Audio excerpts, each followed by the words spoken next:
The air in the ambassadorial suite smelled of ionized copper and panicked sweat. That was the first thing. Not the blood, not the broken furniture. The copper. It meant the inertial dampeners in the walls had fried themselves trying to compensate for something they were never designed to handle. Something heavy, something fast, something that had just moved through this room like an industrial hydraulic press wrapped in a diplomat's uniform. The second thing was the silence. It wasn't the peaceful silence of a sleeping starship. It was the stunned, hollow silence of witnesses who had just watched their entire understanding of physics get rewritten in less than 4 seconds. 7 beings stood frozen in various states of physical shock.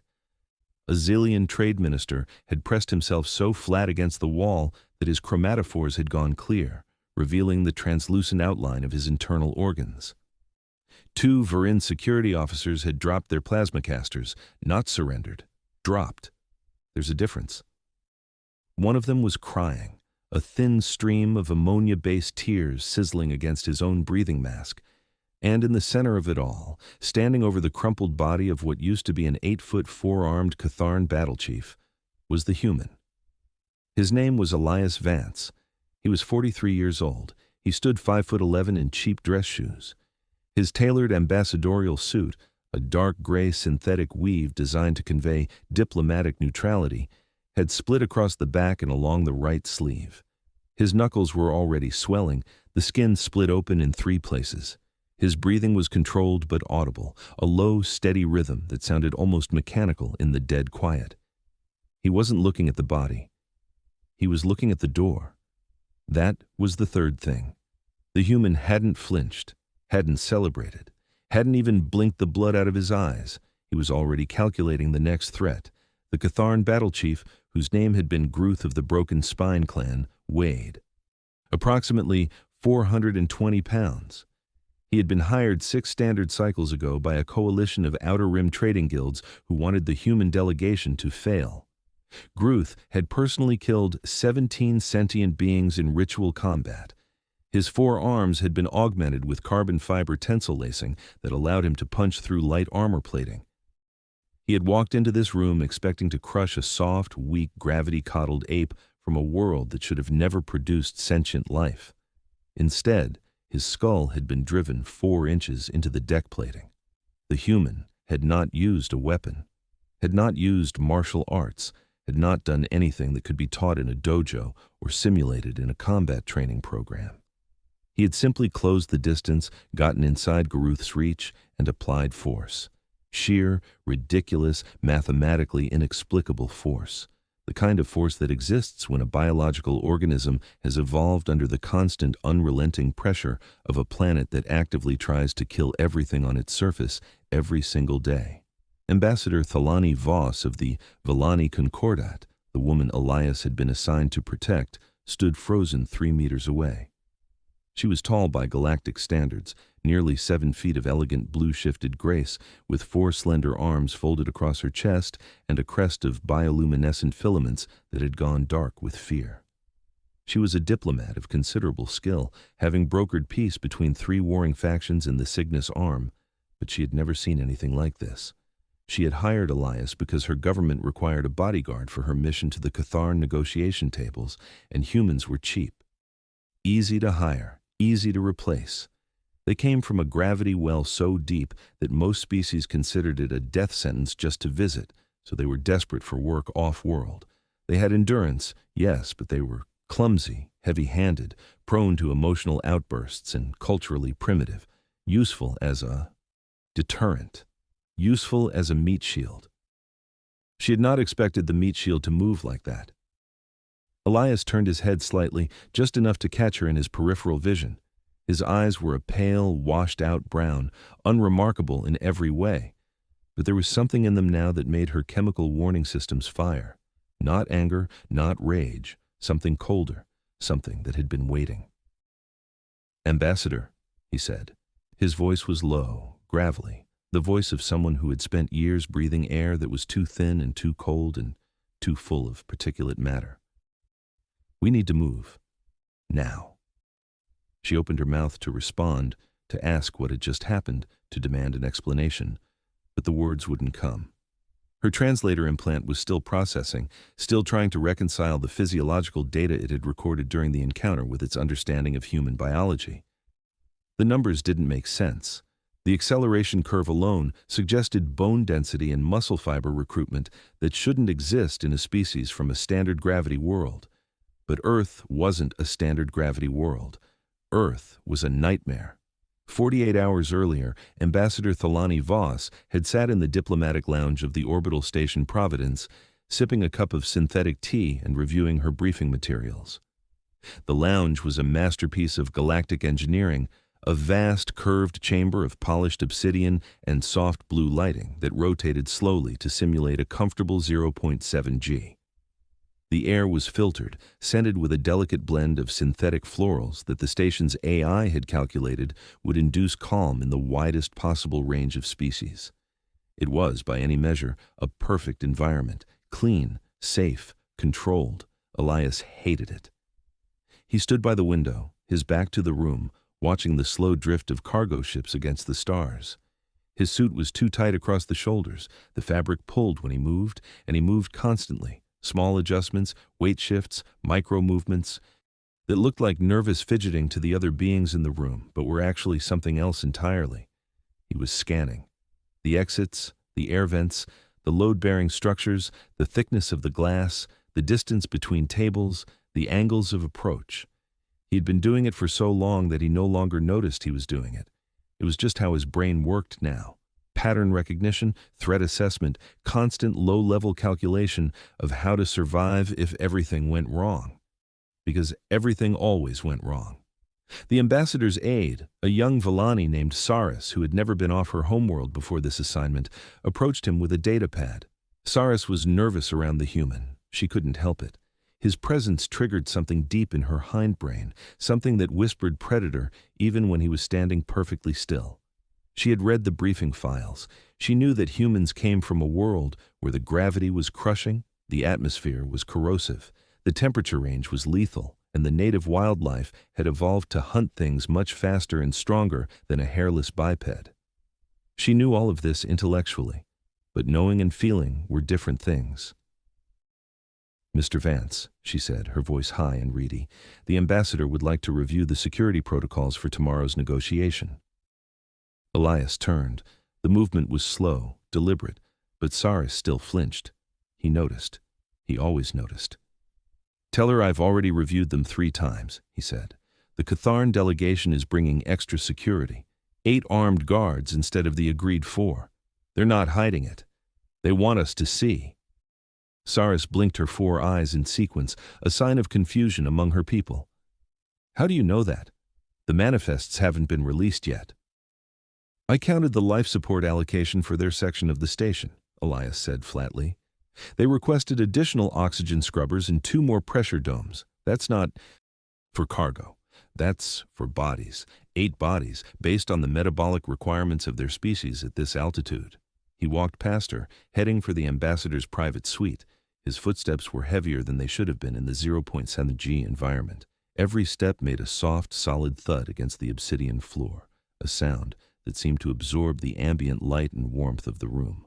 The other diplomats in the lounge watched him go, their various sensory organs tracking his movement with a mixture of curiosity and unease. They had all heard the rumors about humans, the deathworlders, the apes from the gravity well. Most of them dismissed the stories as exaggerated, the kind of tall tales that primitive species tell to make themselves seem more dangerous than they actually are. A few of the older ones, the ones who had seen combat, who had served on the frontiers, they watched with something closer to recognition. They had seen humans fight before. They knew what the stories left out. The ambassador's suite was smaller than the lounge, but no less opulent. Thalani sat at a curved desk made of genuine Varin crystal, her 4 arms arranged in a posture of focused attention.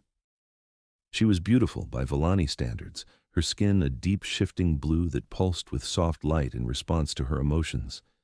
Right now, the light was steady and cool, which meant she was calm, controlled, and completely unaware of how much danger she was actually in. "Mr. Vance," she said, gesturing to a chair that was clearly not designed for human anatomy. "Please, sit." Elias remained standing. "I'll stand, ma'am." She didn't push the issue. She had learned in the 3 weeks since hiring him that humans were stubborn about certain things. Standing was one of them. Eating was another. She had watched him consume a meal that would have fed a zillion family of 6 for 3 days. And he had done it without apparent enjoyment, simply fueling his body with the same mechanical efficiency he applied to everything else. She had asked him once if he enjoyed food. He had looked at her for a long moment, then said, "Food is fuel. Fuel keeps you alive. Enjoyment is a luxury." She had not asked again. "The Catharn have rejected our proposed trade terms," she said, sliding a datapad across the desk. "They're demanding a 30% increase in shipping rights through the Cygnus corridor. If we don't agree, they're threatening to withdraw from the negotiation entirely." Elias didn't look at the datapad. "They're not going to withdraw. They're posturing. They want you off balance. They'll make a show of walking out, then come back with slightly reduced demands and expect you to be grateful." Thalani's bioluminescence flickered with surprise. "That's exactly what my political analysts concluded. How did you—" "I've been watching their delegation for 3 days, Elias said. "The lead negotiator, the one called Vithak, he has a tell. When he's bluffing, his left lower arm twitches. He's been twitching constantly since we arrived. He's nervous. He doesn't have the authority to walk away. Someone above him is pushing for a deal, and he's trying to squeeze as much as he can before they force him to sign." Thalani stared at him. In 3 weeks, she had barely spoken to the human beyond basic operational instructions. She had assumed he was what his file described, a former military contractor from a minor Earth nation with standard security training and a clean psych evaluation. She had not expected tactical analysis. She had not expected political insight. She had not expected the quiet, predatory intelligence that lurked behind his flat, unremarkable eyes. "You're more than a bodyguard," she said. Elias shook his head. "I'm exactly what my file says I am. I'm just paying attention." The meeting the next day was held in the central chamber of the Providence Station, a vast circular space that had been designed to accommodate delegations from over 100 different species. The chamber was pressurized with a breathable atmosphere, mix that was tolerable for most carbon-based life forms, though a few of the more delicate species wore breathing masks or environmental suits. The lighting was adjustable, currently set to a soft, neutral white that didn't favor any particular visual spectrum. The tables were arranged in a wide ring, with the Thalani delegation on one side and the Catharn on the other. Elias stood behind Thalani's chair, his hands clasped behind his back, his expression blank. He'd been searched twice before entering the chamber. His sidearm, a standard kinetic projectile weapon that the station's security chief had described as primitive but effective, had been confiscated. He was allowed to keep his personal data slate, which had been scanned and cleared of any potential recording or transmitting functions. He was, by all appearances, unarmed. He was never unarmed. The Catharn delegation entered with considerable ceremony. 8 guards, just as Elias had predicted, 4 on each side of the lead negotiator, Vithak. The guards were massive, even by Catharn standards, each one standing over 7 feet tall with 4 heavily muscled arms and thick armored plating across their chests and shoulders. They carried plasma casters in their upper hands and shock batons in their lower hands. Their eyes, small and black and devoid of visible emotion, swept the room with practiced efficiency. Vithak himself was smaller than his guards, but only by comparison. He stood nearly 6.5 feet tall, with the same 4-armed build and the same armored plating, though his was decorated with ceremonial scars and inlaid gold. He moved with the confidence of someone who had never been genuinely threatened in his entire life. He took his seat, arranged his arms in a posture of relaxed authority, and fixed Thalani with a gaze that was meant to be intimidating. "Ambassador Voss," he said, his voice translated by the room's universal translator into a deep, rumbling baritone. "Shall we begin?" The negotiation lasted 4 hours. It was, by diplomatic standards, a disaster. Vithak pushed hard on the shipping rights, demanding concessions that Thalani's government had explicitly forbidden her to grant. He played to the gallery, making grand theatrical gestures that drew laughter from his delegation and nervous shuffling from the other species who had gathered to observe. He insulted Thalani's negotiating position 3 times, each insult carefully calibrated to be deniable but unmistakable. And through it all, his lower left arm twitched and twitched and twitched. Elias watched. He watched the guards, noting how they shifted their weight, how they scanned the room, how their eyes lingered on the exits and the upper galleries. He watched the other delegations, the ones who had come to observe, noting who seemed bored and who seemed anxious, and who seemed just a little too interested in the proceedings. He watched the ceiling, where the station's surveillance cameras tracked back and forth on their automated patrols, and he watched the lights. That was the first thing that felt wrong. The lights, they flickered, just once, just for a fraction of a second. It was so brief that no one else in the room seemed to notice. The station's AI would have compensated automatically, switching to backup power so quickly that the change was almost imperceptible. Almost. But Elias had spent 20 years on Earth, a planet where the electrical grid failed regularly, where storms knocked out power, where infrastructure was a patchwork of temporary fixes and desperate improvisation. He had learned to notice flickers. He had learned to trust his gut when something felt off. The surveillance cameras were still tracking. He counted them. 14 visible cameras covering every angle of the chamber. He had memorized their positions on the first day. He watched them now, waiting, watching for the tell. It came 3 minutes later. The camera above the main entrance, the one with the clearest view of the room, stopped moving. The others continued their patrol, but that one remained fixed, frozen in place, pointing directly at Thalani's chair. Elias moved. It was a small movement, barely noticeable to anyone who wasn't watching for it. He shifted his weight to his back foot, rotated his shoulders slightly, and brought his hands forward from behind his back.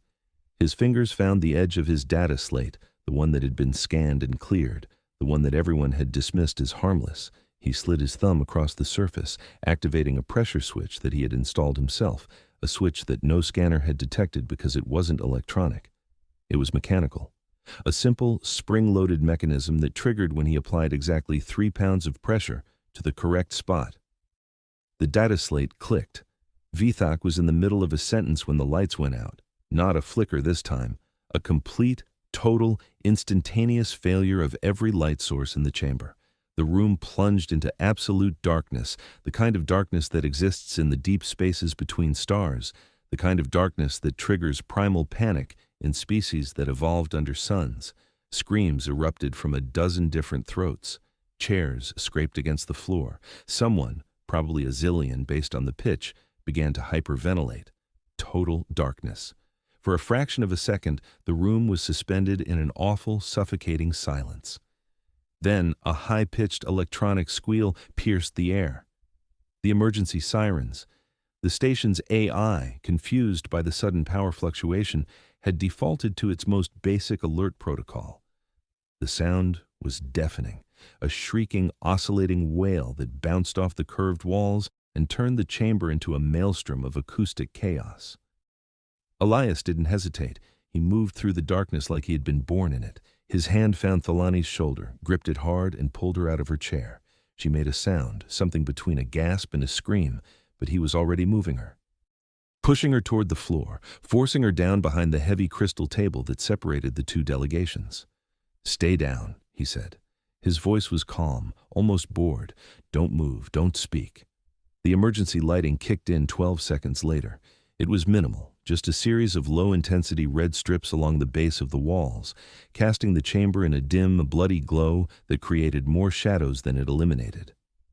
In that hellish light, the scene that unfolded would haunt Ambassador Thalani Voss for the rest of her life. The Catharn guards had not frozen. They had trained for darkness. They had drilled for power failures. They had assumed, as any rational being would assume, that the outage was an attack, that someone was moving against their principle in the confusion, and they had responded with brutal professional efficiency. 4 of them had formed a protective ring around Vithak, their plasma casters raised and scanning. The other 4 had fanned out, moving toward the Villani side of the table, toward the soft, vulnerable targets who were still screaming and stumbling and clawing at each other in the dark. They were fast. Catharn physiology was optimized for short, explosive bursts of speed, their dense muscle fibers capable of generating tremendous force in a compact frame. In the 0.10G environment of the station, they moved like projectiles, their heavy footfalls shaking the deck plates with every stride. They didn't see Elias until he was already among them. The first guard never knew what hit him. Elias came out of the darkness low, below the guard's center of gravity, and drove his shoulder into the alien's hip joint. It wasn't a tackle. It wasn't a martial arts technique. It was a collision. A human body, weighing nearly 200 pounds, accelerated to full speed in less than 3 steps, impacting a target that had been designed by evolution to withstand the stresses of a standard gravity world, but had never encountered anything like this. The guard's hip shattered. The sound was audible even over the sirens, a wet cracking noise like a sheet of ice breaking under a heavy boot. The guard went down, his 4 arms flailing uselessly, his plasma caster firing wildly into the ceiling. Elias was already moving. He didn't stop to confirm the kill. He didn't celebrate. He pivoted on his left foot, changed direction, and drove his elbow into the throat of the second guard. The Catharn had a reinforced trachea, a biological adaptation that allowed them to breathe in low-oxygen environments. But it wasn't designed to withstand 150 pounds of force concentrated on a single square inch of surface area. The cartilage collapsed. The guard made a sound like a dying air compressor and crumpled to the floor, clawing at his own neck. The third guard was smarter. He saw what was happening and tried to back away, tried to bring his plasma caster to bear, but Elias was inside his reach before he could pull the trigger. The human grabbed the guard's lower left arm, the one that didn't have a weapon, and twisted. Not gently, not with technique, with raw, unthinking force. The arm rotated past its natural range of motion, past the point where ligaments tear and bones begin to stress, and kept going until something gave way with a sound like tearing canvas. The guard screamed, a high, keening wail that cut through the chaos of the chamber, and dropped his weapon. Elias caught it. The plasma caster was designed for a 4-handed grip, but humans had evolved to manipulate tools with only 2 hands, and they had gotten very good at it. He adjusted his grip, found the firing mechanism, and squeezed. The plasma bolt caught the 4th guard in the chest. At close range, a plasma caster was a devastating weapon, capable of burning through light armor and flash vaporizing organic tissue. The guard's armored plating glowed white-hot, then shattered. The flesh beneath bubbled and blackened. The guard was dead before he hit the ground, his nervous system overloaded by the sudden catastrophic temperature spike. The entire engagement lasted less than 4 seconds. The silence that followed was absolute. Even the sirens seemed to have stopped, though later analysis would show that they continued wailing for another 47 seconds. In the moment, in the stunned, disbelieving aftermath of violence, there was only silence. The remaining Catharn guards, the 4 who had stayed with Vithak, stared at the human with expressions that would have been comical if they hadn't been so terrified. Their plasma casters hung loosely in their hands, forgotten. Their breathing was rapid, shallow, panicked. They had just watched 4 of their finest warriors, 4 heavily armed, highly trained killers, get dismantled by a single unarmed primate in less time than it took to process the thought. Elias stood in the center of the carnage, the plasma caster still smoking in his hand, his split knuckles dripping blood onto the pristine floor. His suit was ruined. His shoulder ached where he had driven it into the first guard's hip. His elbow throbbed with every heartbeat. He was breathing hard now, not from exertion, but from the adrenaline dump, his body flooding his system with chemicals that would keep him functional long after he should have collapsed. He looked at Vithak. The Catharn negotiator had pressed himself back into his chair, his 4 arms raised in a gesture of surrender, his scarred and decorated chest heaving with fear. His lower left arm was twitching so violently that it looked like it might detach from his body. "Your guards are dead," Elias said. His voice was flat, exhausted. "Your negotiator is useless. Your trading guilds just wasted a lot of money on a plan that was never going to work." He gestured with the plasma caster toward the door. "Take your people and leave. If I see any of you again, I won't ask questions." Vithak didn't need to be told twice. He scrambled out of his chair, his dignity forgotten, and fled the chamber with his remaining guards close behind. The other delegations followed, a chaotic stampede of terrified diplomats and security personnel pushing and shoving toward the exits. Within 2 minutes, the chamber was empty except for Elias, Thalani, and the 4 bodies. Thalani was still on the floor behind the table. She hadn't moved, couldn't move. Her bioluminescence had gone completely dark, a sign of extreme stress that her people rarely exhibited outside of life-threatening situations. She was shaking, her 4 slender arms wrapped around her torso, her breathing coming in short, shallow gasps. She looked at Elias, looked at the bodies, looked at the blood on his hands and the ruined suit and the cold, exhausted expression on his face. And she felt something she had never felt before in her entire life. She felt afraid of him, not of what he had done. She had seen violence before. She had grown up in a sector of the galaxy where conflict was a constant companion, where diplomatic negotiations were often conducted at gunpoint. She had seen soldiers fight. She had seen assassins strike. She had never seen anything move like that. The human hadn't fought like a warrior. Warriors had style. Warriors had technique. Warriors had honor, or at least the pretense of it. Elias had fought like a machine, like a force of nature, like something that had evolved on a world where hesitation meant death and mercy was a luxury that got you eaten. "What are you?" she whispered. Elias looked at her for a long moment. The adrenaline was fading now, leaving behind a bone-deep exhaustion that made his muscles tremble and his vision blur at the edges. He had been running on empty for years. He had left Earth because there was nothing left for him there, because the wars had taken everything and everyone he had ever loved, because the planet that had forged him into a weapon had no use for weapons once the fighting was done. He had come to the stars looking for work, looking for purpose, looking for something that would make the constant grinding fatigue worth enduring. He had found a job, a paycheck, a woman who needed protection and didn't understand why. "I'm a bodyguard," he said. "That's all I've ever been." He dropped the plasma caster. It clattered against the floor, a sound that seemed too small and insignificant for the destruction it had caused.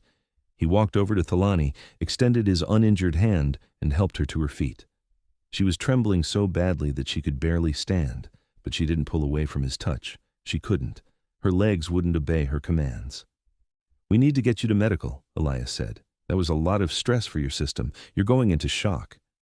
She looked at him, at the blood and the torn suit and the calm, measured way he was assessing her condition, and she laughed. It was a broken, hysterical sound, completely inappropriate for the situation, but she couldn't help it. The human had just killed 4 beings in front of her, and now he was worried about her stress levels. "You're bleeding," she said. "Your hands, your shoulder, your—" "I've had worse," he said, and he had. On Earth, where the gravity was higher and the weapons were cruder, and the enemies were just as determined to kill him. On Earth, where every day was a fight for survival against a planet that seemed to have been designed specifically to make life as difficult as possible. On Earth, where the scars on his body told stories that no one in this part of the galaxy would ever believe. They made it to the medical bay without further incident. The station's AI had finally regained control of its systems, and the emergency lighting had been replaced by a soft, steady glow that made the corridors look almost normal. Almost. There were still signs of panic everywhere. Overturned carts, abandoned belongings, smeared footprints where someone had slipped and fallen in their haste to flee. The medical bay was staffed by a single Xylian physician, an elderly being with too many eyes and a perpetual expression of mild annoyance. He took one look at them and began gesturing with all 6 of his arms. "Sit, both of you, now." Thalani sat. Elias remained standing. The physician looked at him, looked at the blood on his hands, and made a clicking sound that was probably supposed to be a sigh. "You're the human," he said. "The one who—" "Yes," Elias said. "Can you check her first? She's in shock." The physician clicked again, louder this time, but he turned his attention to Thalani. His instruments beeped and hummed, scanning her vital signs, analyzing her biochemistry, cataloging the various stress markers that were flooding her system. After a few moments, he stepped back and made a gesture that Elias had learned meant nothing life-threatening. "Severe emotional trauma," the physician said. "Her bioluminescent system is suppressed. She'll need rest and sedation, nothing physical." He turned to Elias. "Now you." Elias sat. The chair creaked under his weight. The physician ran his scanner over Elias's body, and the device immediately began making sounds that were not normal. Alarmed sounds. confused sounds. The physician looked at the readout, then looked at Elias, then looked at the readout again. "This can't be right," he muttered. "Your bone density is... that's not possible." "It's possible," Elias said. "Earth's gravity is 1.3 standard. Most of the galactic average is 0.8. I grew up carrying an extra half of my body weight every moment of every day. My skeleton adapted." The physician's too many eyes widened. 1.3? That's deathworld classification. Class 9 at least. How are you even... "I'm alive," Elias said. "Barely. My joints ache constantly. My cardiovascular system is under permanent strain. I have to eat 3 times as much as a baseline human just to maintain my weight. Every step I take off-world feels like I'm walking on foam. But I'm... alive." The physician scanned him again, more thoroughly this time, running the device over every inch of his body. The results were worse than he had expected. The human skeletal structure was incredibly dense, with reinforced joints and thickened bone plates that would have been considered a medical anomaly on any other species. His muscle fibers were packed tighter than any living tissue the physician had ever seen, with a tensile strength that approached industrial materials. His cardiovascular system was a masterpiece of evolutionary engineering, capable of delivering oxygen to his tissues at rates that should have been impossible for a creature of his size. But he was also falling apart. The scanner showed signs of old fractures that had healed badly, torn ligaments that had been repaired with scar tissue, microfractures in his spine that had never fully healed. His joints, the knees and shoulders especially, showed the kind of wear that the physician usually saw in much older beings who had spent their lives doing heavy manual labor in high-gravity environments. "You're in pain," the physician said. It wasn't a question. Elias nodded. "All the time. You learn to live with it." Thalani, who had been sitting in a daze while the physician worked, suddenly focused on Elias with an intensity that made him uncomfortable. Her bioluminescence flickered, pulsed, and began to glow again, faintly at first, then brighter, as her system slowly recovered from the shock. "Your file," she said. "It said you were a military contractor. It didn't say anything about any of this." "My file says what I wanted it to say," Elias replied. "The people who hired me didn't need to know the details. They just needed to know I could do the job." "What job?" Thalani asked. "What did you actually do on Earth?" Elias was quiet for a long moment. The physician had finished his scans and was preparing a medical kit, something to treat the cuts on Elias's hands and the deep bruising on his shoulder. The medical bay was quiet now, the only sounds the soft hum of the life support systems and the distant thrum of the station's engines. In the stillness, Elias felt the weight of the question pressing down on him, the same weight he had been carrying for years, the weight of all the things he had done and all the things he had failed to do. "I was a soldier," he said finally. "Not a contractor, not a mercenary, a soldier. I fought in wars that most species in this galaxy would consider genocide. I killed people who were trying to kill my friends. I watched my friends die. I did things that I can't undo, and I lost people that I can't get back." He paused, flexing his injured hand, feeling the familiar ache of old wounds and older memories. "When the wars ended, there was nothing left for me on Earth, so I left. I took my skills and I went looking for work. Someone told me that off-world security paid well, that there were plenty of soft, fragile beings who needed protection from the harsh realities of the galaxy. They were right." Thalani stared at him. She had never heard a human speak like this, with such flat, emotionless honesty about violence and death and loss. The other species she had encountered, the ones who had seen combat, they usually embellished, exaggerated, turned their experiences into stories that made them seem heroic or tragic. Elias didn't seem to care about any of that. He was just tired. Tired of fighting, tired of running, tired of carrying the weight of a world that had tried to kill him every day of his life. "You're not what I expected," she said. "I never am," Elias replied. The physician finished treating his wounds, sealing the cuts on his knuckles with a synthetic skin that would dissolve in a few days, applying a cold pack to his swollen elbow, wrapping his shoulder in a supportive brace that would help stabilize the joint while the soft tissue healed. He worked quickly, efficiently, the way medical. Professionals always worked when they were uncomfortable with their patient. The physician didn't like being this close to the human. His instincts were screaming at him, telling him to run, to hide, to put as much distance as possible between himself and the predator in his medical bay. He ignored them, but just barely. "You should rest," the physician said. "Both of you. I'll arrange for a security escort to your quarters." "We don't need an escort," Elias said. He stood up, tested his weight on his injured leg, and nodded. "We'll be fine." The physician looked like he wanted to argue, but something in Elias's expression made him change his mind. He stepped back, made a gesture that was probably meant to be a bow, and retreated to the far side of the medical bay, where he busied himself with his instruments and tried very hard not to think about the human. Elias helped Thalani to her feet. She was still unsteady, but the worst of the shock had passed, and her bioluminescence was glowing at a soft, steady level that indicated near-normal function. She looked at him, really looked at him, seeing him for the first time not as a hired asset or a primitive curiosity, but as a living, breathing being who had survived things she couldn't imagine. "Thank you," she said, "for what you did back there. You saved my life." "I did my job," Elias said. "That's all." They walked back to their quarters in silence. The corridors were empty now, most of the station's residents having retreated to their own rooms to process the events of the past hour. The emergency sirens had finally stopped, replaced by an eerie quiet that was somehow more unsettling than the chaos had been. Every shadow seemed to hide a threat. Every sound made Thalani flinch, but Elias walked beside her, his footsteps steady and solid, his presence an anchor in the shifting sea of her fear. They reached her quarters without incident. The door slid open, revealing the familiar opulence of her suite, the soft lighting, the comfortable furniture, the view of the stars. Through the panoramic window. She stepped inside, took a few steps, and then stopped. Something was wrong. The air smelled different, not the usual synthetic florals, but something sharper, something chemical, something that made her warning systems fire again. Elias noticed it too.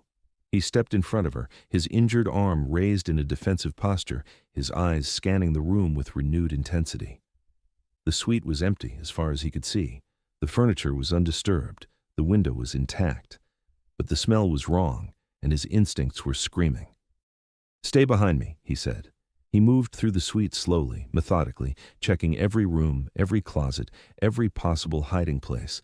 The bedroom was empty, the bathroom was empty, the small kitchenette was empty. But the smell was stronger here, a sharp, acrid odor that he recognized from his time on Earth. Ozone, and something else, something that reminded him of the moments before an explosion, the brief, terrifying stillness before the world turned to fire. He found it in the ventilation system, a small device no larger than his palm, attached to the interior of the air duct with a magnetic clamp. It was blinking with a soft, rhythmic light, a countdown timer that had been set to activate when the suite's environmental sensors detected a return to the room. He had seen devices like this before, on Earth, in the wars, where improvised explosives were the weapon of choice for insurgents who couldn't afford plasma casters and orbital strikes. The timer had 2 minutes left. Elias didn't panic. He couldn't afford to.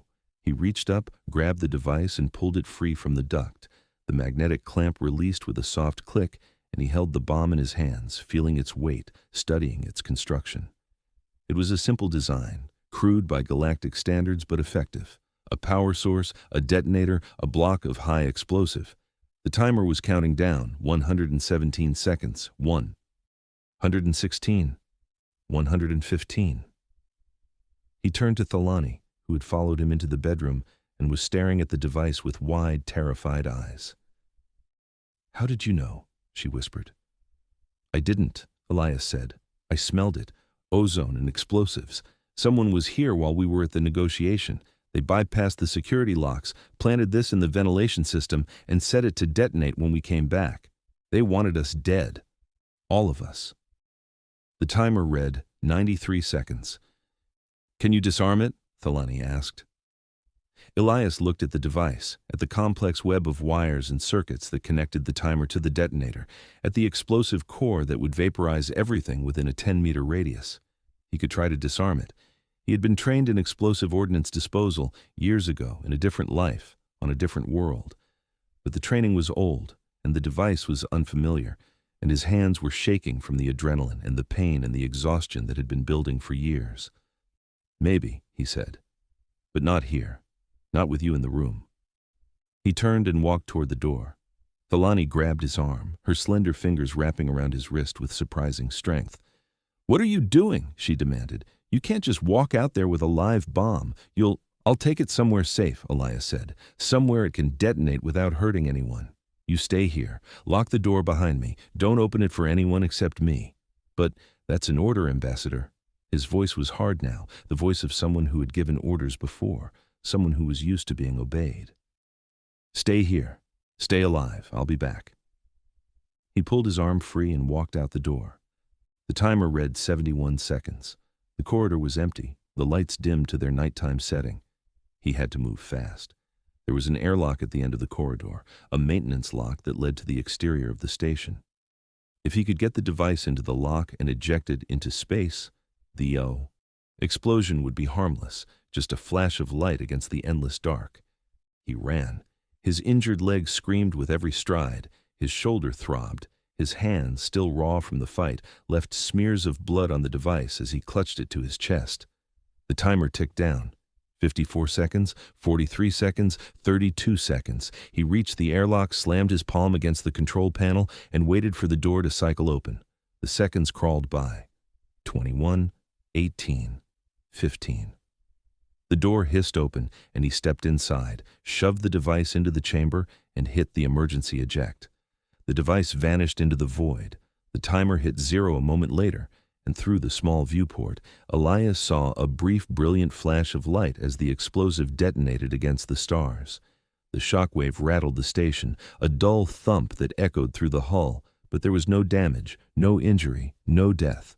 Just the silence of space swallowing another act of violence. Elias leaned against the wall of the airlock, his chest heaving, his vision swimming with exhaustion. He had been running on empty for so long that he had forgotten what it felt like to rest. He had been fighting for so long that he had forgotten what it felt like to be safe. He had been surviving for so long that he had forgotten what it felt like to live. He pushed himself off the wall, straightened his ruined suit, and walked back to Thalani's quarters.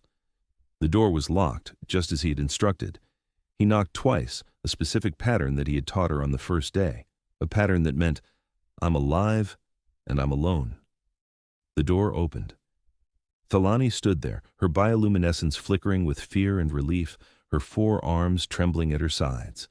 She looked at him, at the blood and the exhaustion and the quiet determination in his eyes, and she pulled him into a hug.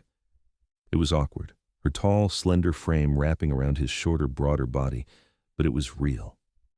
It was human. It was the first genuine, unguarded physical contact he had had in years. "I thought you were going to die," she whispered. "So did I," Elias said, "but I didn't." They stood there for a long moment, holding each other in the dim light of the corridor, 2 beings from different worlds who had found each other in the chaos of the galaxy. Then Elias pulled away, gently, and looked at her with something that might have been a smile. "We need to talk," he said, "about what happened today, about what's going to happen next. Someone on this station wants us dead. The bomb, the attack in the negotiation chamber, the power failure that started everything. It's all connected. We're not safe here. We were never safe here." Thalani nodded. Her bioluminescence had steadied now, glowing with a soft, determined light. She was a diplomat. She had spent her entire life navigating the treacherous waters of galactic politics, building alliances, diffusing conflicts, finding common ground between enemies. She had never encountered anything like the human standing in front of her, but she recognized something in him that she had seen in herself. Survival.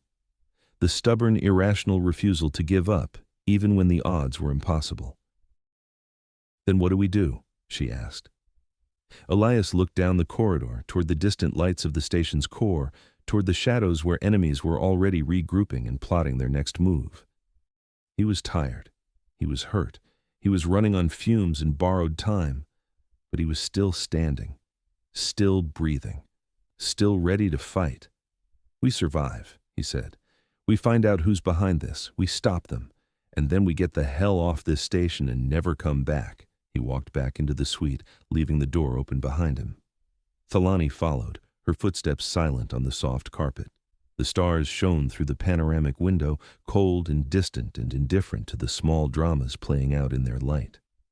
Somewhere out there, in the vast, dark spaces between worlds, the enemies of the Vallani Concordat were celebrating their near success. Somewhere out there, the trading guilds were counting their losses and planning their next move. And somewhere out there, on a small, violent planet called Earth, a species of stubborn, dangerous primates continued their slow, relentless march toward the stars, carrying with them the weight of their death world and the scars of their endless war for survival. Elias Vance sat down on the couch, cradled his injured hand, and stared at the ceiling. He had been running for so long that he had forgotten what it felt like to stop. But now, in the quiet of the ambassador's suite, with the stars watching and the enemy regrouping and the weight of the galaxy pressing down on his shoulders, he finally allowed himself to breathe. It hurt. Everything hurt. But he was alive. And as long as he was alive, he could fight. That was the human way.